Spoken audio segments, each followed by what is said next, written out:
ಎಲ್ಲರಿಗೂ ನಮಸ್ಕಾರ. ನಾನು ಡಾಕ್ಟರ್ ಗುರುಪ್ರಸಾದ್ ಉಡುಪಿ, ಮಧುಮೇಹ ತಜ್ಞ, ಡಯಲೈಫ್ ಡಯಾಬಿಟಿಸ್ ಸೆಂಟರ್ ಬೆಂಗಳೂರಿನಲ್ಲಿ. ಇಂದು ನಾನು ನಿಮ್ಮ ಜೊತೆ ಕೆಲವು ಪ್ರಮುಖವಾದ ಅಂಶಗಳು ಈ ಬ್ಲ್ಯಾಕ್ ಫಂಗಸ್ ಬಗ್ಗೆ ಹಂಚ್ಕೊಳ್ಳೋದಕ್ಕೆ ಬಹಳ ಇಷ್ಟಪಡ್ತೇನೆ. ಎಲ್ಲರಿಗೂ ಗೊತ್ತಿರೋ ಹಾಗೆ ಈ ಎರಡನೇ ಅಲೆ ಏನು ಕೋವಿಡಿನ ಎರಡನೇ ಅಲೆ ಬಹಳಷ್ಟು ಸಾವು ನೋವುಗಳಿಗೆ ಕಾರಣವಾಗಿದೆ. ಈ ಕೋವಿಡ್ ಅಲೆ ಜೊತೆಗೆ ನಮ್ಮಲ್ಲಿ ಇನ್ನೊಂದು ಎಪಿಡೆಮಿಕ್ ಸ್ಟಾರ್ಟ್ ಆಗಿದೆ. ಅದು ಬ್ಲ್ಯಾಕ್ ಫಂಗಸ್ ಅಂತ ಹೇಳುವಂಥ ಒಂದು ಶಿಲೀಂಧ್ರದ ಒಂದು ಇನ್ಫೆಕ್ಷನ್.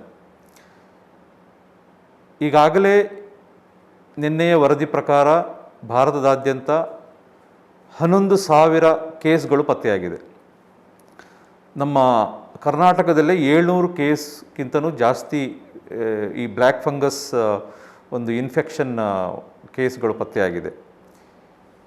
ಈ ಬ್ಲ್ಯಾಕ್ ಫಂಗಸ್ ಅಂದರೆ ಏನು, ಇದು ಯಾಕೆ ಇಷ್ಟೊಂದು ಪ್ರಮಾಣದಲ್ಲಿ ನಮ್ಮಲ್ಲಿ ಈಗ ಕಾಣಿಸ್ತಾ ಇದೆ ಅನ್ನುವಂಥದ್ದು ನಮ್ಮ ವೈದ್ಯಕೀಯ ವಲಯದಲ್ಲಿ ಬಹಳ ಚರ್ಚೆಗೆ ಒಳಗಾಗ್ತಾ ಇದೆ. ಬಹಳಷ್ಟು ಅಬ್ಸರ್ವೇಷನಲ್ ಸ್ಟಡೀಸ್ಗಳು ಪ್ರಾರಂಭವಾಗಿವೆ.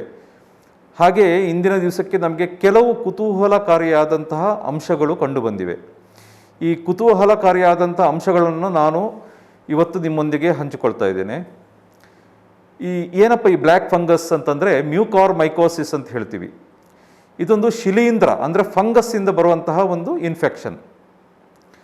ಈ ಶಿಲೀಂಧ್ರದಲ್ಲಿ ಈ ಬೀಜಕಗಳು ಅಂತ ನಾವೇನು ಹೇಳ್ತೀವಿ, ಸ್ಪೋರ್ಸ್, ಈ ಬೀಜಕಗಳು ನಮ್ಮ ಎಲ್ಲ ವಾತಾವರಣದಲ್ಲಿ ಎಲ್ಲ ಕಡೆಯೂ ಕಾಣಸಿಗ್ತಾ ಇರುವಂತಹ ಒಂದು ಇದು ಬೀಜಕಗಳು. ಈ ಮಣ್ಣಿನಲ್ಲಿರ್ಬೋದು, ಗಾಳಿಯಲ್ಲಿರ್ಬೋದು, ಕೊಳೆತು ಹೋದಂತಹ ಆಹಾರದಲ್ಲಿರ್ಬೋದು, ಎಲ್ಲ ಕಡೆ ಇರುವಂತಹ ಒಂದು ಈ ಬೀಜಕಗಳು, ಈ ಶಿಲೀಂಧ್ರದ ಬೀಜಕಗಳು. ಇದು ನಮ್ಮಲ್ಲಿ ಆರೋಗ್ಯವಂತರಲ್ಲಿ ನಮ್ಮ ಮೂಗಿನಲ್ಲಿ, ನಮ್ಮ ಗಂಟಲಿನಲ್ಲಿ, ನಮ್ಮ ಚರ್ಮದ ಮೇಲೆ ಇರುವಂತಹ ಶಿಲೀಂಧ್ರ ಇದು. ಆದರೆ ಆರೋಗ್ಯವಂತರವ್ರಿಗೆ ಇದು ಯಾವುದೇ ರೀತಿಯಾದಂಥ ತೊಂದರೆ ಕೊಡೋದಿಲ್ಲ. ಹಾಗಾದರೆ ಇವಾಗ ಯಾಕೆ ಇಷ್ಟೊಂದು ತೊಂದರೆ ಆಗ್ತಾ ಇದೆ ಅಂತ ಹೇಳಿದ್ರೆ, ಈ ಕೋವಿಡ್ ಏನಿದೆ ಈ ಎರಡನೇ ಅಲೆಯಲ್ಲಿ ಮಾತ್ರ ನಾವು ನೋಡ್ತಾ ಇರುವಂಥದ್ದು. ಈ ಮೊದಲನೇ ಅಲೆಯಲ್ಲಿ ನಮಗೆ ಸಿಕ್ಕಿಲ್ಲ, ಇದು ಈ ಬ್ಲ್ಯಾಕ್ ಫಂಗಸ್ ಅನ್ನುವಂಥದ್ದೇ ಬಂದಿಲ್ಲ. ಆದರೆ ಸೆಕೆಂಡ್ ವೇವಲ್ಲಿ ಯಾಕೆ ಬರ್ತಾ ಇದೆ, ಈ ಸೆಕೆಂಡ್ ವೇವಲ್ಲಿ ಏನು ಸ್ಪೆಷಲ್ ಇದೆ ಅಂತ ಹೇಳಿದ್ರೆ, ನಮಗೀಗ ನಾವು ನೋಡ್ತಾ ಇರುವಂಥದ್ದು ಈ ಎರಡನೇ ಅಲೆಯಲ್ಲಿ ನಮಗೆ ಮ್ಯೂಟೇಟೆಡ್ ವೈರಸಸ್ ಇದೆ. ಈಗ ಫಸ್ಟ್ ವೇವಲ್ಲಿ ಬರುವಂಥ ವೈರಸ್ಗಿಂತ ಈ ವೈರಸ್, ಈ ಎರಡನೇ ಅಲೆಯಲ್ಲಿ ಬರ್ತಿಕ್ಕಂತಹ ಈ ವೈರಸ್ ಬಹಳ ಭಿನ್ನವಾಗಿದೆ, ಮ್ಯೂಟೇಷನ್ ಆಗಿದೆ. ಹಾಗಾಗಿ ಇದು ನಮ್ಮ ರೋಗ ನಿರೋಧಕ ಶಕ್ತಿಯನ್ನು ಬಹಳಷ್ಟು ಕುಗ್ಗಿಸ್ತಾ ಇದೆ. ಈ ವೈರಸ್, ಈ ಕೋವಿಡ್ ವೈರಸ್ ಏನಿದೆ ಎರಡನೇ ಅಲೆಯಲ್ಲಿ, ಇದು ನಮ್ಮ ರೋಗ ನಿರೋಧಕ ಶಕ್ತಿ, ಇಮ್ಯುನಿಟಿ ಏನಿದೆ ಬಹಳಷ್ಟು ಕುಗ್ಗಿಸ್ತಾ ಇದೆ. ಹಾಗಾಗಿ ಈ ಸಾಮಾನ್ಯವಾಗಿ ಇರ್ತಕ್ಕಂತಹ ಈ ಫಂಗಸ್ ಈಗ ಅದು ಇನ್ವೇಡ್ ಮಾಡ್ತಾ ಇದೆ, ನಮ್ಮ ದೇಹದ ಒಳಗೆ ಪ್ರವೇಶಿಸ್ತಾ ಇದೆ. ಯಾಕಂತಂದರೆ ಮ್ಯೂಟೇಟೆಡ್ ಕೋವಿಡ್ ವೈರಸ್ ಆ ಒಂದು ಇಮ್ಯುನಿಟಿನ ಅಷ್ಟೊಂದು ಕಡಿಮೆ ಮಾಡಿರ್ತಂಥದ್ದು. ಸೊ ಇದೊಂದು. ಎರಡನೇದಾಗಿ ನಾವು ಫಸ್ಟ್ ವೇವಲ್ಲಿ ಈ ಸ್ಟಿರಾಯ್ಡ್ ಬಳಕೆ ಜಾಸ್ತಿ ಇರಲಿಲ್ಲ. ಯಾವಾಗ ಈ ರಿಕವರಿ ಸ್ಟಡಿ ಅಂತ ಒಂದು ಸ್ಟಡಿ ಜೂನ್ 2020ರಲ್ಲಿ ಬಂತೋ, ಅದಾದಮೇಲೆ ಸ್ಟಿರಾಯ್ಡ್ಗೆ ಬಹಳ ಪ್ರಾಮುಖ್ಯತೆ ಬಂತು. ಸಾಕಷ್ಟು ಜನ ಅದನ್ನು ಯೂಸ್ ಮಾಡ್ತಾಯಿದ್ರು. ಅದರಲ್ಲಿ ಬಹಳಷ್ಟು ಸಕ್ಸಸ್ ಕೂಡ ಬಂತು ಫಸ್ಟ್ ಅಲೆಯಲ್ಲಿ.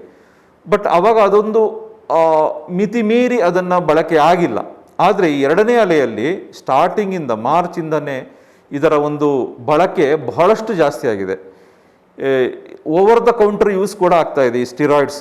ಹಾಗಾಗಿ ಎರಡನೇ ಅಲ್ಲಿ ಸ್ಟಿರಾಯ್ಡ್ಸ್ ಯೂಸ್ ಜಾಸ್ತಿ ಆಗ್ತಾ ಇರೋದ್ರಿಂದ ಈ ಫಂಗಸ್ ಬಹಳಷ್ಟು ಇನ್ವೇಡ್ ಮಾಡ್ತಾ ಇದೆ, ರೋಗ ನಿರೋಧಕವನ್ನು ಮೀರಿ ಅದು ಒಳಗಡೆ ಹೋಗ್ತಾ ಇದೆ. ಸೊ ಈ ಬ್ಲ್ಯಾಕ್ ಫಂಗಸ್ ಅನ್ನುವಂಥದ್ದು, ಈ ಫಂಗಸ್ ಯಾಕೆ ಇದಕ್ಕೆ ಬ್ಲ್ಯಾಕ್ ಅಂತ ಹೆಸರು ಬಂತು ಅಂತಂದರೆ, ಆ್ಯಕ್ಚುಲಿ ಇದಕ್ಕೆ ಬ್ಲ್ಯಾಕ್ ಫಂಗಸ್ ಅಂತ ಹೆಸರು ಇಲ್ಲ. ಬ್ಲ್ಯಾಕ್ ಫಂಗಸ್ ನಾವು ನೋಡುವಂಥದ್ದು ಈ ಬ್ರೆಡ್ಡಲ್ಲಿ ನೀವು ನೋಡಿದ್ರೆ ಸ್ವಲ್ಪ ದಿವಸ ಆದಮೇಲೆ ಬ್ರೆಡ್ ಮೇಲೆ ಕಪ್ಪು ಕಲರ್ ಒಂದು ಫಂಗಸ್ ಬೆಳೀತದೆ, ಅದಕ್ಕೆ ಬ್ಲ್ಯಾಕ್ ಫಂಗಸ್ ಅಂತ ಹೇಳೋದು. ಅದು ರೈಸೋಪಸ್ ಅಂತ ಹೇಳಿ. ಇದು ಆ್ಯಕ್ಚುಲಿ ಬ್ಲ್ಯಾಕ್ ಫಂಗಸ್ ಅಲ್ಲ ಇದು. ಆದರೆ ಯಾಕೆ ಈ ಹೆಸರು ಬಂತು ಅಂತಂದರೆ, ಈ ಒಂದು ಫಂಗಸ್, ಈ ಒಂದು ಶಿಲೀಂಧ್ರ, ಇದಕ್ಕೊಂದು ವಿಶಿಷ್ಟವಾದಂತಹ ಗುಣ ಇದೆ. ನಮ್ಮ ದೇಹವನ್ನು ಹೊಕ್ಕಿದ ನಂತರ ಅದು ಮೊದಲು ಮಾಡುವಂಥ ಕೆಲಸ ರಕ್ತನಾಳಗಳಿಗೆ ಸ್ಪ್ರೆಡ್ ಆಗುವಂಥದ್ದು. ಇದಕ್ಕೆ ನಾವು ಆ್ಯಂಜಿಯೋ ಇನ್ವೇಸಿವ್ ಅಂತ ಹೇಳ್ತೀವಿ. ಆ್ಯಂಜಿಯೋ ಅಂತಂದರೆ ಬ್ಲಡ್ ವೆಸಲ್ಗೆ ಹೊಕ್ಕಿ ಅದು ಬ್ಲಡ್ ಸರ್ಕ್ಯುಲೇಷನ್ನ ಸ್ಟಾಪ್ ಮಾಡ್ತಾ ಇದೆ. ಯಾವಾಗ ಈ ಸ್ಮಾಲ್ ಬ್ಲಡ್ ವೆಸಲ್ಸ್, ದೊಡ್ಡ ಬ್ಲಡ್ ವೆಸಲ್ಸ್ ಅಲ್ಲ, ಸ್ಮಾಲ್ ಬ್ಲಡ್ ವೆಸಲ್ಸ್ ಎಲ್ಲೆಲ್ಲಿ ಕಣ್ಣಿನಲ್ಲಿ ಮೂಗಿನಲ್ಲಿ, ಈ ಬ್ರೇನಲ್ಲಿ ಎಲ್ಲ ಇದು ಬ್ಲಾಕ್ ಮಾಡ್ತಾ ಇದೆ. ಬ್ಲಾಕ್ ಮಾಡಿದಾಗ ಏನಾಗ್ತಿದೆ, ಆ ಒಂದು ಏರಿಯಾ, ಸ್ಮಾಲ್ ಏರಿಯಾ ಗ್ಯಾಂಗ್ರೀನ್ ಆಗ್ತಾ ಇದೆ, ಬ್ಲ್ಯಾಕ್ ಆಗ್ತಾ ಇದೆ. ಗ್ಯಾಂಗ್ರೀನ್ ಅಂದರೆ ಬ್ಲ್ಯಾಕ್ ಕಲರ್. ಸೊ ಈ ಬ್ಲ್ಯಾಕ್ ನೋಡಿಬಿಟ್ಟು ಈಗ ಇದನ್ನು ಬ್ಲ್ಯಾಕ್ ಫಂಗಸ್ ಅಂತ ಹೇಳ್ತಾ ಇದ್ವಿ. ಸೊ ಹಾಗಾಗಿ ಇದಕ್ಕೆ ಕಾರಣ ಸ್ಟಿರಾಯ್ಡ್ಸ್ ಏನು ಮಾಡುತ್ತೆ, ನಮ್ಮ ರೋಗ ನಿರೋಧಕ ಶಕ್ತಿಯನ್ನು ಕುಗ್ಗಿಸ್ತಾ ಇದೆ. ಎರಡನೇದು. ಥರ್ಡ್ ಒನ್, ಈ ಶುಗರ್. ನಾವೀಗ ನಾವೇನು ಈ ಒಂದು ಫೋಕಸ್ ಮಾಡ್ತಿದ್ವಿ, ಶುಗರ್ ಪೇಷಂಟ್ಸಲ್ಲಿ ಇದು ಬಹಳಷ್ಟು ಕಾಮನ್ ಆಗಿ ಕಾಣಿಸ್ತಾ ಇದೆ. ಆದರೆ ಈ ಶುಗರ್ ಕಾಯಿಲೆ ಅನ್ನೋದು ಬಹಳಷ್ಟು ವರ್ಷಗಳಿಂದ ಇರುವಂಥದ್ದು. ನಾವು ಈ ಬ್ಲ್ಯಾಕ್ ಫಂಗಸ್ ಹೈಯೆಸ್ಟ್ ಶುಗರ್ ಇರೋರಿಗೂ ಕೂಡ ನಾವು ನೋಡ್ತಾ ಇರೋದು ಎಲ್ಲೋ 6 ತಿಂಗಳಲ್ಲಿ 1 ಕೇಸ್ 2 ಕೇಸ್ ಬರ್ತಾಯಿತ್ತು. ಈಗ ಅದೇ ಶುಗರ್ ನಮಗೆ ಒಂದು ತಿಂಗಳಿನಲ್ಲಿ ಅವಧಿಯಲ್ಲಿ 700 ಕೇಸು ಕರ್ನಾಟಕದಲ್ಲಿ ಮಾಡ್ತಾಯಿದೆ. ಹಾಗಾಗಿ ಶುಗರ್ ಯಾಕೆ ಜಾಸ್ತಿ ಆಗ್ತಿದೆ? ಈ ಶುಗರ್ ಜಾಸ್ತಿ ಆಗೋದಕ್ಕೆ ಕಾರಣ ಈ ಸ್ಟಿರಾಯ್ಡ್. ಸೊ ಇದು ಎರಡು ಬಹಳ ಒಂದು ದೊಡ್ಡ ಗ್ಯಾಂಗ್ ಆಗೋಗ್ಬಿಟ್ಟಿದೆ. ಈ ಸ್ಟಿರಾಯ್ಡ್ ಮತ್ತು ಶುಗರ್ ಏನಿದೆ, ಎರಡು ಸೇರಿಕೊಂಡು ಆಗ್ತಕ್ಕಂತಹ ಒಂದು ಇಮ್ಯುನಿಟಿ ಪವರ್ ಕಡಿಮೆ ಮಾಡಿ ಇದು ಬ್ಲ್ಯಾಕ್ ಫಂಗಸ್ನ ಬಹಳಷ್ಟು ವ್ಯಾಪಕವಾಗಿ ಹರಡುತ್ತಾ ಇದೆ. ಇದು ಒಂದು ಇಂಪಾರ್ಟೆಂಟ್ ಪಾಯಿಂಟ್. ಈಗ ನೆಕ್ಸ್ಟ್, ಇದು ಎಲ್ರಿಗೂ ಗೊತ್ತಿರುವಂಥ ಸಂಗತಿ. ಈಗ ನಾವು ಶುಗರ್ನ ಹೇಗೆ ಕಂಟ್ರೋಲ್ ಮಾಡಬೇಕು? ಶುಗರ್ ಯಾಕೆ ಇಷ್ಟೊಂದು ತೊಂದರೆ ಆಗ್ತಾಯಿದೆ? ಈ ಶುಗರ್ ಅನ್ನೋದು ನಾವು HbA1c ಮೂಲಕ ನಾವು ನೋಡಬೇಕಾಗ್ತದೆ. 3 ತಿಂಗಳ ಆ್ಯಾವ್ರೇಜ್. ಎಷ್ಟೋ ಜನಕ್ಕೆ ಮೊದಲಿಂದನೂ ಶುಗರ್ ಜಾಸ್ತಿ ಇದ್ದಿರ್ಬೋದು, ಅದ್ರ ಮೇಲೆ ನಾವು ಸ್ಟಿರಾಯ್ಡ್ ಕೊಟ್ಟಾಗ ಶುಗರ್ HbA1c ಅಂಶ 7%, 8%ಗಿಂತ ಜಾಸ್ತಿ ಹೋಗ್ತಾ ಇದೆ. ಅದನ್ನು ನಾವು 7% ಒಳಗಡೆ ಇಟ್ಕೊಳ್ಬೇಕು. ಬಟ್ ಈ ಸ್ಟಿರಾಯ್ಡ್ ಇರೋದ್ರಿಂದ ಈ ಶುಗರ್ ಬಹಳಷ್ಟು ಜಾಸ್ತಿ ಆಗ್ತಾ ಇದೆ. ಹಾಗಾಗಿ just fasting sugar, after food sugar ನೋಡಿಕೊಂಡು ನಾವು ಶುಗರ್ನ ಕಂಟ್ರೋಲ್ ಮಾಡಬಾರ್ದು. ದಯವಿಟ್ಟು HbA1c ಅನ್ನೋವಂಥದ್ದನ್ನು ನೋಡಿ, ನಿಮ್ಮ ಓವರಾಲ್ ಶುಗರ್ ಲೆವೆಲ್ ಎಷ್ಟಿದೆ ನೋಡಿಕೊಂಡು ಅದ್ರ ಮೇಲೆ ನಾವು ಟ್ರೀಟ್ಮೆಂಟ್ನ ಜಾಸ್ತಿ ಮಾಡಬೇಕಾಗ್ತದೆ. ಹಾಗಾಗಿ sugar control is one of the very important treatment. ಈ ಸಂದರ್ಭದಲ್ಲಿ ನಾನು ಏನು ಹೇಳಬೇಕಂತಿದ್ದೀನಿ ಅಂತಂದರೆ, ದಯವಿಟ್ಟು ನಿಮ್ಮ ಶುಗರನ್ನು ಬಹಳ ಅಗ್ರೆಸಿವ್ ಆಗಿ ಟ್ರೀಟ್ಮೆಂಟ್ ಮಾಡ್ಕೋಬೇಕು. ಬಹಳ ಜೋರಾಗಿ ಅದಕ್ಕೆ ಟ್ರೀಟ್ಮೆಂಟ್ ಅವಶ್ಯಕತೆ ಇದೆ. ಇನ್ಸುಲಿನ್ ಬೇಡ ಅಂತ ಹೇಳಬೇಡಿ. ಈಗ ನಾವು ನೋಡ್ತಾ ಇದ್ದೀವಿ, ಎಲ್ರಿಗೂ ಇನ್ಸುಲಿನ್ ಬೇಡ ಅಂತ ಹೇಳೋರೇ ಜಾಸ್ತಿ. ಇನ್ಸುಲಿನ್ ಯಾರು ಕೂಡ ಇಷ್ಟಪಟ್ಟು ಯಾರು ತಗೊಳ್ಳೋದಿಲ್ಲ. ನಾವು ಅದನ್ನು ಬಲವಂತವಾಗಿ ಕೊಡಬೇಕಾಗಿದೆ. ಆದರೆ ಈ ಸಂದರ್ಭದಲ್ಲಿ ನಾವು ಇನ್ಸುಲಿನ್ ಬಳಕೆ ಜಾಸ್ತಿ ಮಾಡ್ತಾ ಇದ್ದೀವಿ. ಆಲ್ಮೋಸ್ಟ್ ಎಲ್ಲ ಶುಗರ್ ಪೇಷಂಟ್ಗೂ, ಕೋವಿಡ್ ರಿಕವರ್ ಆಗಿರೋರಿಗೆ ಇನ್ಸುಲಿನ ಅವಶ್ಯಕತೆ ಇದೆ. ಹಾಗಾಗಿ ಇನ್ಸುಲಿನ್ ಅವಶ್ಯಕತೆಯನ್ನು ನಾವು ಬಹಳ ಜೋರಾಗಿ ಉಪಯೋಗಿಸ್ಬೇಕಾಗ್ತದೆ. ಇದೊಂದು ಇಂಪಾರ್ಟೆಂಟ್ ಪಾಯಿಂಟ್. ಈಗ ಇದು ಸ್ಟೀರಾಯ್ಡ್ ಆಯಿತು, ಕೋವಿಡ್ 2ನೇ ಅಲೆ ಅಂತ ಈ ಮ್ಯೂಟೇಟೆಡ್ ವೈರಸ್ ಬಗ್ಗೆ ಮಾತಾಡಿದ್ವಿ. ಥರ್ಡ್ ಪಾಯಿಂಟ್, ನಾವು ಡಯಾಬಿಟಿಸ್ ಬಗ್ಗೆ ಮಾತಾಡಿದ್ವಿ. ಇದು ಎಲ್ಲರಿಗೂ ತಿಳಿದಿರುವಂತಹ ವಿಷಯಗಳು. ಈಗ ಕೆಲವು ವಿಷಯಗಳನ್ನ ನಾನು ನಿಮ್ಮೊಂದಿಗೆ ಹಂಚ್ಕೋತಾ ಇದ್ದೀನಿ. ಇದು ಸಾಮಾನ್ಯ ವಲಯದಲ್ಲಿ, ಸಾಮಾನ್ಯ ಮೆಡಿಕಲ್ ಇದರಲ್ಲಿ ಇಲ್ಲ ಈಗ ನಾನು ಹೇಳ್ತಕ್ಕಂಥ ವಿಷಯಗಳು. ಈಗ ಕೆಲವು ವಿಷಯಗಳನ್ನ, ಈಗ ನಾವು ಬ್ಲ್ಯಾಕ್ ಫಂಗಸ್ ಪೇಷಂಟ್ಗಳನ್ನ ನಾವೆಲ್ಲ ಮಾತಾಡಿದಾಗ ನಮಗೆ ಒಂದು ವಿಷಯಗಳು ಗೋಚರಕ್ಕೆ ಬಂದಿದೆ. ಹಾಗಾಗಿ ಈ ವಿಷಯಗಳು ಕೂಡ ನಾವು ಬಹಳ ಇಂಪಾರ್ಟೆಂಟಾಗಿ ನೋಡಬೇಕಾಗಿದೆ. ಯಾಕಂದರೆ ಇದು ಕೂಡ ಈ ಬ್ಲ್ಯಾಕ್ ಫಂಗಸ್ ಜಾಸ್ತಿ ಆಗೋದಕ್ಕೆ ಕಾರಣ ಆಗಿರ್ಬೋದು. ಈ ವಿಶಿಷ್ಟ ಕುತೂಹಲಕಾರಿ ವಿಷಯಗಳನ್ನು ನಾನು ನಿಮ್ಮ ಜೊತೆ ಹಂಚಿಕೊಳ್ಬೇಕಂತ ಇರುವಂಥದ್ದಾದರೆ, ಫಸ್ಟ್ ಒನ್, ಸ್ಟೀಮ್ ಇನ್ಹಲೇಷನ್. ಈಗ ಸ್ಟೀಮ್ ಇನ್ಹಲೇಷನ್ ಅನ್ನೋದು ಸಾಮಾನ್ಯವಾಗಿ ನೆಗಡಿ ಜ್ವರ ಬಂದಾಗ ಸ್ಟೀಮ್ ಇನ್ಹಲೇಷನ್ ದಿನಕ್ಕೆ 1 ಬಾರಿ 2 ಬಾರಿ ಮಾಡ್ತೇವೆ, ಆ ಮೂಗಲ್ಲಿರುವಂಥ ಕಂಜೆಷನ್ ಕಡಿಮೆ ಆಗೋದಕ್ಕೆ. ಆದರೆ ಇವಾಗ ಅದು ಈ ವಾಟ್ಸಪ್ಪು, ಫೇಸ್ಬುಕ್ಕಲ್ಲಿ ಬರ್ತಕ್ಕಂತಹ ಒಂದು ಯಾವುದೇ ರೀತಿಯಾದಂತಹ ಒಂದು ಆಧಾರ ಇಲ್ಲದ ಟ್ರೀಟ್ಮೆಂಟ್ ಅಂತಂದರೆ ಸ್ಟೀಮ್ ಇನ್ಹಲೇಷನ್ ಅಂತ. ಜನ ದಿನಕ್ಕೆ 10 ಬಾರಿ 15 ಬಾರಿ ಸ್ಟೀಮ್ ಇನ್ಹಲೇಷನ್ ಮಾಡ್ತಾ ಇದ್ದಾರೆ. ಈ ಸ್ಟೀಮ್ ಒಳ್ಳೆಯದು. ಯಾಕೆ ಮಾಡ್ತಿದ್ದಾರೆ ಅಂದರೆ ವೈರಸ್ನ ನಾಶ ಮಾಡೋದಕ್ಕೆ ಇದನ್ನು ಉಪಯೋಗಿಸ್ತಿದ್ದಾರೆ. ಬಟ್ ಎಲ್ಲೂ ಡೇಟಾ ಇಲ್ಲ, ಈ ಸ್ಟೀಮ್ ತಗೊಂಡ್ರೆ ಈ ವೈರಸ್ ಬರೋದಿಲ್ಲ ಅನ್ನೋಂಥದ್ದು ಎಲ್ಲೂ ಡೇಟಾ ಇಲ್ಲ. ಹಾಗಾಗಿ ಈ ಸ್ಟೀಮ್ ಇನ್ಹಲೇಷನ್ ತಗೊಳ್ಳೋದ್ರಿಂದ ಹಾನಿ ಇದೆಯಾ ಗೊತ್ತಿಲ್ಲ. ಆದರೆ ಒಂದು ನಾವು ಯೋಚನೆ ಮಾಡಬೇಕಾದಂಥ ವಿಷಯ ಅಂತಂದರೆ, ನೀವು ದಿನಕ್ಕೆ 10 ಬಾರಿ ಸ್ಟೀಮ್ ಇನ್ಹಲೇಷನ್ ಮಾಡಿದ್ರೆ ಆ ಶಾಖ ಮೂಗಿನಲ್ಲಿ ಇರುವಂತಹ ಇಮ್ಯುನಿಟಿಯನ್ನು ಕಡಿಮೆ ಮಾಡ್ತಾ ಇದೆ ಅನ್ನುವಂಥದ್ದು. ಹಾಗೆ ಏನಾಗ್ತಿದೆ, ನಮ್ಮ ಮೂಗಿನಲ್ಲಿ ಕೆಲವು ಪ್ರೊಟೆಕ್ಟಿವ್ ಮೆಕ್ಯಾನಿಸಮ್ ಇದೆ, ಈ ಸೀಲಿಯಾ ಅಂತ ಹೇಳ್ತೀವಿ. ಆ ಸೀಲಿಯಾ ಅನ್ನುವಂಥದ್ದನ್ನು ಅಲ್ಲಿ ಬಹಳ ಇಂಪಾರ್ಟೆಂಟ್ ಇಮ್ಯುನಿಟಿ ಕೊಡುವಂಥ ಒಂದು ಅಂಶ ಮೂಗಿನಲ್ಲಿ. ಈ ಜಾಸ್ತಿ ಸ್ಟೀಮ್ ತಗೊಳ್ಳೋದ್ರಿಂದ ಈ ಲೋಕಲ್ ಇಮ್ಯುನಿಟಿ ಕಡಿಮೆ ಆಗಿ ಆ ಮೂಗಿನಲ್ಲಿ ಏನು ಸರ್ವೇ ಸಾಮಾನ್ಯವಾಗಿ ಫಂಗಸ್ ಇದೆ ಅದು ಇನ್ವೇಡ್ ಆಗ್ತಾ ಇದೆ ಅಂತ ಹೇಳುವಂಥ ಒಂದು ಮಾತಿದೆ. ಹಾಗಾಗಿ ದಯವಿಟ್ಟು ಸ್ಟೀಮ್ ಇನ್ಹಲೇಷನ್ನ ಅತಿಯಾಗಿ ತಗೊಳ್ಬೇಡಿ. ಅದರಲ್ಲಿ ವೈರಸ್ಗೆ ಎಲ್ಲೂ ಟ್ರೀಟ್ಮೆಂಟ್ ಅದು ಸ್ಟೀಮಿಂಗ್ ಮಾಡಿ ಅಂತ ಎಲ್ಲೂ ಇಲ್ಲ.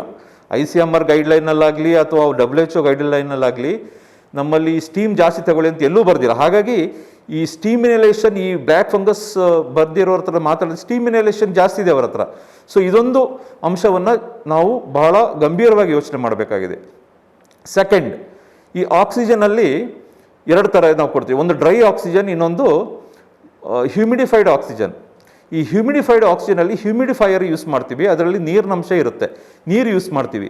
ಈ ಬಹಳಷ್ಟು ಜನ ಟ್ಯಾಪ್ ವಾಟರ್ನ ಯೂಸ್ ಮಾಡ್ತಿದ್ದಾರೆ ಈ ಹ್ಯೂಮಿಡಿಫೈಯರ್ಸಲ್ಲಿ. ಈ ಟ್ಯಾಪ್ ವಾಟರಲ್ಲಿ ಈ ಫಂಗಸ್ ಬಹಳಷ್ಟು ಇರ್ತದೆ. ಹಾಗಾಗಿ ದಯವಿಟ್ಟು ಈ ಆಕ್ಸಿಜನ್ ಯೂಸ್ ಮಾಡಿರೋ ಹ್ಯೂಮಿಡಿಫೈಯರ್ಸ್ ಏನಿದೆ, ದಯವಿಟ್ಟು ಟ್ಯಾಪ್ ವಾಟರ್ ಯೂಸ್ ಮಾಡಬೇಡಿ, ಸ್ಟೆರೈಲ್ ವಾಟರ್ ಯೂಸ್ ಮಾಡಬೇಕು. ಇದೊಂದು important. Third important point, steaming. ನಾನು ಆಗಲೇ ಹೇಳಿದೆ ಸ್ಟೀಮ್ ಇನ್ಹಲೇಷನ್. ಸ್ಟೀಮಿಂಗ್ ಕೂಡ ಎಷ್ಟೋ ಜನ ಟ್ಯಾಪ್ ವಾಟರ್ ಯೂಸ್ ಮಾಡ್ತಿದ್ದಾರೆ. ದಯವಿಟ್ಟು ಸ್ಟೆರೈಲ್ ವಾಟರ್ ಯೂಸ್ ಮಾಡಿ ಸ್ಟೀಮಿಂಗ್ ಮಾಡಿ, ಅದು ಜಾಸ್ತಿ ಮಾಡಬೇಡಿ. These are the two important points which I wanted to highlight. ಈಗ ಇದು ಬಿಟ್ಟು ಬೇರೆ ನಾವು ನೋಡಬೇಕಾದ್ರೆ ಮಾಸ್ಕ್ ಹೈಜೀನ್. ನಾವು ಮಾಸ್ಕ್ ಯೂಸ್ ಮಾಡ್ತೀವಿ, ಬಹಳಷ್ಟು ಜನ ಮಾಸ್ಕನ್ನು ಅವತ್ತು ಅದನ್ನು ಕ್ಲೀನ್ ಮಾಡೋದಿಲ್ಲ, ವಾಶ್ ಮಾಡೋದಿಲ್ಲ. ಅದೇ ಮಾಸ್ಕನ್ನು ಬಹಳ ದಿನಗಳವರೆಗೆ ಯೂಸ್ ಮಾಡ್ತಾರೆ. ದಯವಿಟ್ಟು ಮಾಸ್ಕನ್ನು ಹೈಜೀನ್ನ ಬಗ್ಗೆ ಸ್ವಲ್ಪ ಗಮನ ಕೊಡಿ. ಮಾಸ್ಕ್ ದಿನ ನೀವು ವಾಶ್ ಮಾಡಬೇಕು. ಇಲ್ಲ ಅಂತಂದರೆ ಅಟ್ಲೀಸ್ಟ್ ಯು ವಿ ಲೈಟ್ ಅಂತ ಏನಿದೆ, ಯು ವಿ ಬ್ಯಾಗ್ಸ್ ಬರ್ತದೆ, ಅಲ್ಟ್ರಾ ವೈಲೆಟ್ ಸಿ ರೇಸ್ ಏನಿದೆ, ಅದರಲ್ಲಿ ನೀವು ಪ್ರತಿದಿನವೂ ಅದರಲ್ಲಿ ನೀವು ಎಕ್ಸ್ಪೋಸ್ ಮಾಡಬೇಕು. ಆ ಮಾಸ್ಕನ್ನು ಒಂದು ಸ್ಟೆರೈಲ್ ಮಾಡಬೇಕು. This is very important, masking. This is the third important point. Fourth, general cleanliness. ಈ ಡ್ಯಾಂಪ್ ಸ್ಪೇಸಸ್ಗೆ, ಈ ತೇವಾಂಶ ಜಾಸ್ತಿ ಇರುವಂಥದ್ದು, ಇಂಥ ಸ್ಪೇಸಸ್ಗೆ ನಾವು ಹೋಗಬಾರ್ದು. ಈ ಕೋವಿಡ್ ಇಂದ ವಾಸಿ ಆಗಿರೋರು ನಿಮ್ಮ ರೂಮಲ್ಲಿ ಬಹಳ ವೆಂಟಿಲೇಟೆಡ್ ಇರಲಿ, ಡ್ಯಾಂಪ್ ಸ್ಪೇಸ್ ಅನ್ನು ಇರಬಾರ್ದು, ಆ ತೇವಾಂಶ ಜಾಸ್ತಿ ಇರಬಾರ್ದು. ಹಾಗಾಗಿ ವೆಲ್ ವೆಂಟಿಲೇಟೆಡ್ ಸ್ಪೇಸಸ್ಸಲ್ಲಿ ಪೋಸ್ಟ್ ಕೋವಿಡ್ ಪೇಷಂಟ್ಸ್ ಇರ್ತಕ್ಕಂಥದ್ದು ಬಹಳ ಇಂಪಾರ್ಟೆಂಟ್. ಇನ್ನೊಂದು ಮುಖ್ಯವಾದ ವಿಷಯ ಅಂತಂದರೆ, ನಿಮಗೆ ಗೊತ್ತಿರೋ ಹಾಗೆ ಈ ಬ್ಲ್ಯಾಕ್ ಫಂಗಸ್ಗೆ ಟ್ರೀಟ್ಮೆಂಟ್ ಅಂದರೆ ಮೇನ್ಲಿ ಆಂಫೋಟೆರಿಸಿನ್ ಬಿ. ಈ ಆಂಫೋಟೆರಿಸಿನ್ ಬಿ ಇಂಜೆಕ್ಷನ್ ಎಲ್ಲೂ ಸಿಗ್ತಾ ಇಲ್ಲ ಜನಕ್ಕೆ. ಬಹಳಷ್ಟು ಕಡಿಮೆ ಪ್ರಮಾಣದಲ್ಲಿ ಅದು ಉತ್ಪತ್ತಿ ಆಗ್ತಿತ್ತು ಇಷ್ಟುವರೆಗೆ. ಯಾಕೆ ಪ್ರೊಡಕ್ಷನ್ ಕಡಿಮೆ ಇದೆ ಅಂತಂದರೆ, ನಾನು ಆಗಲೇ ಹೇಳಿದಾಗೆ ಈ ಇನ್ಫೆಕ್ಷನ್ ಎಲ್ಲೋ ನಾವು 6 ತಿಂಗಳಲ್ಲಿ 1 ಕೇಸ್ 2 ಕೇಸ್ ನೋಡ್ತಾ ಇರುವಂಥ ಇನ್ಫೆಕ್ಷನ್. ಹಾಗಾಗಿ ಅದರ ಒಂದು ಪ್ರೊಡಕ್ಷನ್ ಏನಿದೆ ಅದು ಬಹಳ ಕಡಿಮೆ ಇತ್ತು. ಈಗ ಸಡನ್ನಾಗಿ 1 ತಿಂಗಳಲ್ಲಿ ನಮಗೆ 700 ಕೇಸ್ ಬಂದರೆ ನಮ್ಮ ರಾಜ್ಯದಲ್ಲಿ ಅಷ್ಟು ಆ ಪ್ರೊಡಕ್ಷನ್ ಇಲ್ಲ. ಹಾಗಾಗಿ ಆ ಪ್ರೊಡಕ್ಷನ್ ಆಗಿ ಅದು ಬರೋವರೆಗೂ ನಮಗೆ ಈ ಆಂಫೋಟೆರಿಸಿನ್ ಬಿ ಬಹಳ ಕೊರತೆ ಇದೆ. ಹಾಗಾಗಿ ಇನ್ನೇನು ಮಾಡಬೇಕು ನಾವು? ಆಂಫೋಟೆರಿಸಿನ್ ಸಿಕ್ಕಿಲ್ಲ ಅಂತಂದರೆ ಕೆಲವು ಟ್ಯಾಬ್ಲೆಟ್ಸ್, ಆಲ್ಟರ್ನೇಟಿವ್ ಟ್ಯಾಬ್ಲೆಟ್ಸ್ ಇದೆ, ಬಟ್ ಅದು ಅಷ್ಟು ಫಲಕಾರಿಯಾಗಿ ಕೆಲಸ ಮಾಡೋದಿಲ್ಲ, ಅಷ್ಟೊಂದು ಎಫೆಕ್ಟಿವ್ ಆಗಿ ಕೆಲಸ ಮಾಡೋದಿಲ್ಲ. ಹಾಗಾಗಿ ಬೇರೆ ಏನಾದರೂ ಇದೆಯಾ ಅಂತ ಕೇಳಿದ್ರೆ, there is one very interesting study which is done in US. ಏನಪ್ಪ ಅಂತಂದರೆ, ಈ ಡಯಾಬಿಟಿಕ್ ಪೇಷಂಟ್ಸ್ಗಳಿಗೆ ನಾವು ಕೊಡ್ತಾ ಇರ್ತಕ್ಕಂಥ ಕೊಲೆಸ್ಟ್ರಾಲ್ ಮಾತ್ರೆ ಏನಿದೆ, ಸ್ಟ್ಯಾಟಿನ್ಸ್ ಅಂತೀವಿ. Statins have been prove to be a very good antifungal medication. ಇದು ಎಲ್ಲೂ ಚರ್ಚೆ ಆಗದೇ ಇರತಕ್ಕಂಥ ವಿಷಯ. ನೀವು ಹೋಗಿ ಈ ಸ್ಕಾಲರ್ಲಿ ಆರ್ಟಿಕಲ್ಸ್ನ ನೋಡಿದರೆ ನಿಮಗೆ ಇದೊಂದು ಇಂಪಾರ್ಟೆಂಟ್ ವಿಷಯ ಬರ್ತದೆ. ಸ್ಟ್ಯಾಟಿನ್ಸ್ ಸಾಮಾನ್ಯವಾಗಿ ನಾವು ಕೊಲೆಸ್ಟ್ರಾಲ್ ಕೊಡುವಂಥ ಮಾತ್ರೆಗಳು. ಈ ಡಯಾಬಿಟಿಕ್ ಪೇಷಂಟ್ಸ್ ಯಾರಿಗೆ ಶುಗರ್ ಹೈ ಇದೆಯೋ, ದಯವಿಟ್ಟು ವೈದ್ಯರುಗಳು ಈ ಸ್ಟ್ಯಾಟಿನ್ ಮಾತ್ರೆಗಳನ್ನ ಬಹಳಷ್ಟು ಹೈ ಡೋಸಲ್ಲಿ ಯೂಸ್ ಮಾಡಬೇಕಾಗಿ ನಾನು ಕೇಳ್ಕೊಳ್ತಾ ಇದ್ದೀನಿ. ಯಾಕಂದರೆ ಇದಕ್ಕೆ ಆ್ಯಂಟಿ ಫಂಗಲ್ ಪವರ್ ಇದೆ. ಆಂಫೋಟೆರಿಸಿನ್ ಬಿ ಜೊತೆಗೆ ಈ ಫಂಗಸನ್ನು ನಾಶ ಮಾಡ್ತಕ್ಕಂತಹ ಒಂದು ಇಂಪಾರ್ಟೆಂಟ್ ಕ್ಯಾರೆಕ್ಟರ್, ನಮ್ಮ ಇಂಪಾರ್ಟೆಂಟ್ ಒಂದು ಪಾಯಿಂಟ್ ನಮ್ಮ ಈ ಸ್ಟ್ಯಾಟಿನ್ ಮಾತ್ರೆಗಿದೆ. ಹಾಗಾಗಿ ಸಾಮಾನ್ಯವಾಗಿ ಸಿಗ್ತಕ್ಕಂತಹ ಈ ಸ್ಟ್ಯಾಟಿನ್ ಮಾತ್ರೆ ಏನಿದೆ, ಬಹಳ ಸುಲಭವಾಗಿ ಬಹಳ ಚೀಪಾಗಿ ಸಿಗ್ತಕ್ಕಂಥ ಸ್ಟ್ಯಾಟಿನ್ ಮಾತ್ರೆ, ದಯವಿಟ್ಟು ಎಲ್ಲ ಶುಗರ್ ಪೇಷಂಟ್ ಇದನ್ನು ಉಪಯೋಗಿಸ್ಬೇಕಾಗಿ ನಾನು ಈ ಮೂಲಕ ಕೇಳ್ಕೊಳ್ತಾ ಇದ್ದೀನಿ. ಇದು ಈ ಫಂಗಸ್ನ ಕಡಿಮೆ ಈ ಫಂಗಸ್ ಏನು ತೊಂದರೆ ಕೊಡ್ತಾ ಇದನ್ನು ಕಡಿಮೆ ಮಾಡೋದ್ರಲ್ಲಿ ಬಹಳ ಯಶಸ್ವಿ ಆಗ್ತದೆ. ಇದು ಪ್ರೂವ್ ಆಗಿರ್ತಕ್ಕಂಥ ಒಂದು ಸಂಗತಿ. ಹಾಗೆಯೇ ಭಾರತದಲ್ಲಿ ಈ ಫಂಗಸ್ ಏನಿದೆ ಇದು ಜಾಸ್ತಿ ಈಗ ಇರೋವಂಥದ್ದು, ಈ 11,000 ಏನು ನಮ್ಮ ದೇಶದಲ್ಲಿ 11,000 ಕೇಸ್ ಆ್ಯಸ್ ಆನ್ ಟುಡೇ ಇದೆ, ಇದರಲ್ಲಿ 3,000 ಕೇಸ್ ಇರುವಂಥದ್ದು ಗುಜರಾತಲ್ಲಿ. ಈಗ ಗುಜರಾತಲ್ಲಿ ಕೆಲವು ವೈದ್ಯರು ಇದ್ರ ಬಗ್ಗೆ ಇನ್ನೊಂದು ಸಂಶೋಧನೆಯನ್ನು ಸ್ಥಾಪಿಸಿದ್ದಾರೆ. ಏನಪ್ಪ ಅಂತಂದರೆ ಮಿಥಿಲೈನ್ ಬ್ಲೂ ಅಂತ ಒಂದು ಔಷಧಿ ಇದೆ. Methylene blue very commonly available, very cheap medication. ಈ ಮೆಥಿಲೈನ್ ಬ್ಲೂವನ್ನು ಕೋವಿಡ್ ಆಗಿರ್ತಕ್ಕಂಥವ್ರು, ಕೋವಿಡಿಂದ ಆಚೆ ಬಂದಿರೋಂಥವ್ರು, ಶುಗರ್ ಹೈ ಇರೋಂಥವ್ರು ಇದನ್ನು ನೆಬುಲೈಸೇಷನ್ ಮಾಡಿ ಅಂತ ಹೇಳಿ ಇದರಲ್ಲಿ ಸಾಕಷ್ಟು ಇದರಲ್ಲಿ ಪ್ರಗತಿಯನ್ನು ಕಂಡಿದ್ದಾರೆ ಗುಜರಾತ್ನಲ್ಲಿರತಕ್ಕಂಥ ವೈದ್ಯರು. ಭಾವನಗರಲ್ಲಿ ಡಾಕ್ಟರ್ ಗೋಲ್ವಾಲ್ಕರ್ ಅಂತ ಏನಿದ್ದಾರೆ ಅವರು ಇದನ್ನು ಸ್ಟಾರ್ಟ್ ಮಾಡಿದ್ದಾರೆ. ಇದನ್ನು ನಾವು WHO ಪ್ಲಸ್ ನಮ್ಮ ICMRಗೂ ಇದ್ರ ಬಗ್ಗೆ ನಾನು 2 ದಿವಸ ಮುಂಚೆ ಟ್ವೀಟ್ ಮಾಡಿದ್ದೇನೆ. ದಯವಿಟ್ಟು ಇದ್ರ ಬಗ್ಗೆ ಸ್ವಲ್ಪ ಜನರಿಗೆ ತಿಳುವಳಿಕೆ ಕೊಡಿ, ಇದ್ರ ಬಗ್ಗೆ ಸ್ವಲ್ಪ ರಿಸರ್ಚ್ ಮಾಡಿ. ಶಾರ್ಟ್ ಟರ್ಮ್ ಇಮಿಡಿಯೇಟ್ ನಮಗೆ ರಿಸಲ್ಟ್ಸ್ ಬೇಕಾಗಿದೆ. ಹಾಗಾಗಿ ಮಿಥಲೈನ್ ಬ್ಲೂವನ್ನು ನೆಬುಲೈಸರಲ್ಲಿ ಹಾಕಿ ತೆಗೊಳ್ಳೋದ್ರಿಂದ ಈ ಫಂಗಸ್ ಗ್ರೋತ್ ಕಡಿಮೆ ಆಗ್ತಾ ಇದೆ ಅಂತ ಹೇಳಿಬಿಟ್ಟು, ಹಾಗಾಗಿ ದಯವಿಟ್ಟು ಇದ್ರ ಬಗ್ಗೆನೂ ಸ್ವಲ್ಪ ವೈದ್ಯರು ಗಮನ ಹರಿಸಬೇಕಾಗಿ ನಾನು ಈ ಮೂಲಕ ಕೇಳ್ಕೊಳ್ತಾ ಇದ್ದೀನಿ. ಹಾಗೆ ಈ ಮಿಥಲೈನ್ ಬ್ಲೂವನ್ನು ನಾನು ಏನು ಹ್ಯೂಮಿಡಿಫೈಯರ್ ಅಂತ ಹೇಳಿದೆ, ಆಕ್ಸಿಜನ್ ಕೊಡೋದು, ಈ ಹ್ಯೂಮಿಡಿಫೈಯರಲ್ಲೂ ಒಂದು 5 ml ಹಾಕಿದರೆ ಆ ಮಿಥಲೈನ್ ಬ್ಲೂ ಅಲ್ಲಿ ಈ ಫಂಗಸ್ ಏನಿದೆ ಹ್ಯೂಮಿಡಿಫೈಯರ್ಲಿ ಅದು ಕೂಡ ನಾಶವಾಗ್ತಾ ಇರುತ್ತಂಥದ್ದನ್ನು ನಾವು ಕಂಡಿದ್ದೇವೆ. ಹಾಗಾಗಿ ಈ ಮಿಥಲೈನ್ ಬ್ಲೂವನ್ನು ಹ್ಯೂಮಿಡಿಫೈಯರಲ್ಲಿ ಯೂಸ್ ಮಾಡಿ. ಹಾಗೆ ಕೋವಿಡಿಂದ ಆಚೆ ಬಂದಿರೋರು ದಯವಿಟ್ಟು ನೆಬುಲೈಸರ್ ಮಾಡ್ಕೊಳ್ಳಿ ಅಂತ ನಾನು ಈ ಮೂಲಕ ಈ ಒಂದು ಕುತೂಹಲಕಾರಿಯಾದಂತಹ ಎಲ್ಲೂ ಇಲ್ಲದೇ ಇರತಕ್ಕಂಥ ಒಂದು ಅಂಶವನ್ನು ಈ ಮೂಲಕ ನಾನು ಹೇಳ್ಕೊಳ್ತಾ ಇದ್ದೀನಿ.